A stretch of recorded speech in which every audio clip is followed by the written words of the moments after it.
Hello friends, welcome to Dungeons & Dragonfly, where I adapt various characters for use in D&D. I'm Dragonfly9078, and today's build is Jack Frost from Rise of the Guardians. Now this movie is a little underrated from what I can tell, so spoiler warning if you haven't seen it. For a bit of background, Jack Frost used to just be some kid named Jack, who lived with his family back in the 1700s.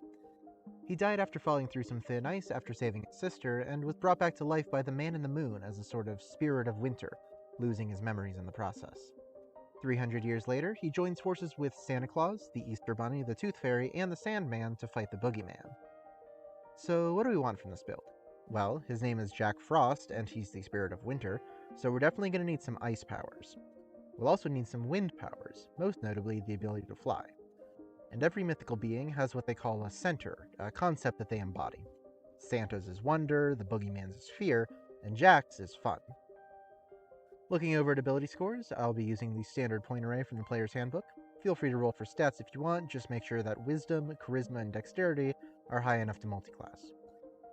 We'll start off by dumping strength. You're pretty skinny, and you were only 14 when you died. Dexterity's next at 14. You're very floaty, kind of like a snowflake. We'll put our 12 in constitution. The cold doesn't bother you anyway, and your hit dice aren't going to be doing you any favors, so we need the extra health.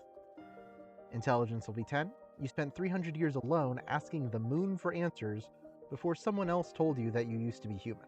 You aren't the best at finding logical solutions. Our 13 is going to go in wisdom. You're a little impulsive and easily tricked, but you can also be intuitive sometimes. Personally, I'd like it to be a little lower, but we do need it for our multiclassing. And we'll finish up with a 15 in charisma. You're the guardian of fun. You need to be the kind of guy that other people want to be around, even if they can't always see you and don't know that you're there. Jack used to be a human, but now he's some kind of ice spirit. Water Genasi is close enough, so let's use that. You get +2 constitution and +1 wisdom, making both 14.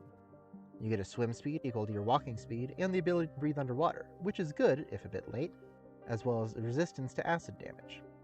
Genasi also gets some innate spellcasting, using constitution as their spellcasting ability. You learn the Shape Water cantrip for some minor water bending, letting you move, shape, color, or freeze a 5-foot cube of water.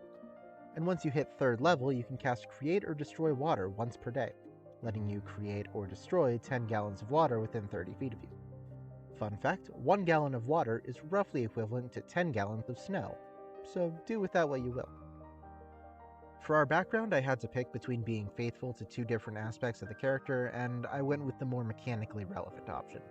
Selesnya Initiates get proficiency with nature and persuasion, your choice from a couple of languages, and either a musical instrument or a set of artisan's tools. We'll take Elvish so we can talk to Santa's workers, and painter's supplies to paint frost on the windows. More importantly, we get a handful of spells added to our spell list. Druidcraft lets us do a bunch of minor sensory effects like conjuring snowflakes, but we're really here for calm emotions. Jack Snowflakes have the power to inspire laughter and chase away fear, and calm emotions can suppress an effect of charming or frightening for any number of humanoids in a 20-foot radius that fail a charisma save for up to a minute depending on concentration. A creature can voluntarily fail the save, which is useful when your main enemy literally gets his power from people being afraid of it.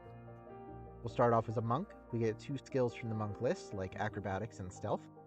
You've got good balance, and you're so stealthy that people can't see you, even if you want them to. We also get Unarmored Defense, making our AC 10 plus our Dexterity modifier plus our Wisdom modifier, since hoodies aren't typically known for their ability to stop swords, and Martial Arts, letting us use our Dexterity for our monk weapons and unarmed strikes. You carry a staff. Staffs are monk weapons. You do the math. 2nd level monks get Unarmored Movement, increasing your movement speed by 10 feet when you aren't wearing armor. This applies to all your movement speeds, so your Genasi given swim speed goes up too. You also get Key, a pool of points that refreshes on any rest and lets you do cool monk stuff. Step of the Wind lets you disengage your dash as a bonus action and doubles your jump distance for the turn. Flurry of Blows lets you make 2 unarmed strikes as a bonus action after taking the attack action. And Patient Defense doesn't have a name that goes with your theme, but it does let you dodge as a bonus action. You only get 2 key points though, because now we're jumping over to Sorcerer. 1st level sorcerers get to pick a sorceress origin, and Storm Sorcery is good for a boy who's all about the weather. 1st level Storm Sorcerers get Tempestuous Magic, letting us fly 10 feet without provoking opportunity attacks as a bonus action, either before or after casting a spell of at least 1st level. We'll also learn Primordial, the language spoken by elementals. The class feature that gives it to us is called Windspeaker, and Jack literally talks to the wind. You know how we just established that second level monks get a pool of key points to do cool monk things? Well, second level sorcerers get a pool of sorcery points to do cool sorcerer things. Flexible casting lets us trade sorcery points for spell slots and vice versa, but most of the time we'll be using our sorcery points on metamagic to enhance our spells.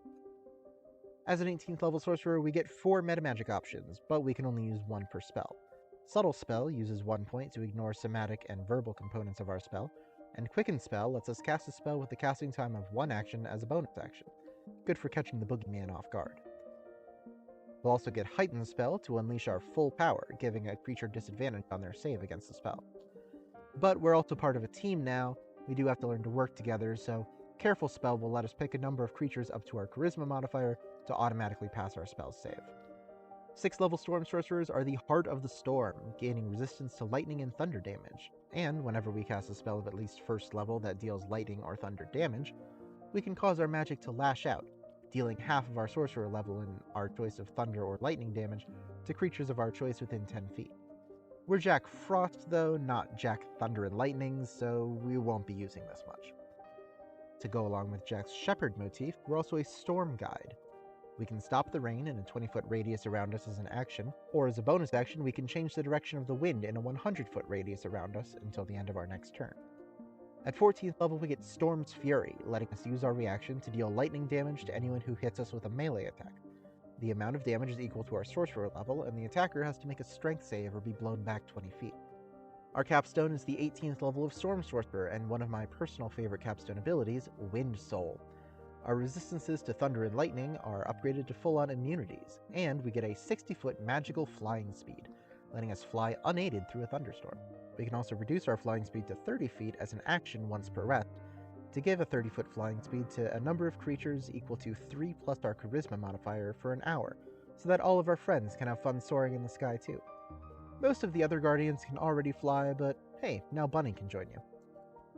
We get 4 ability score improvements from Sorcerer, and Charisma's our main stat, so we'll bump it up to 17 with the first, and take the Resilient feat with the second to round it off to 18, and get proficiency with Charisma saves.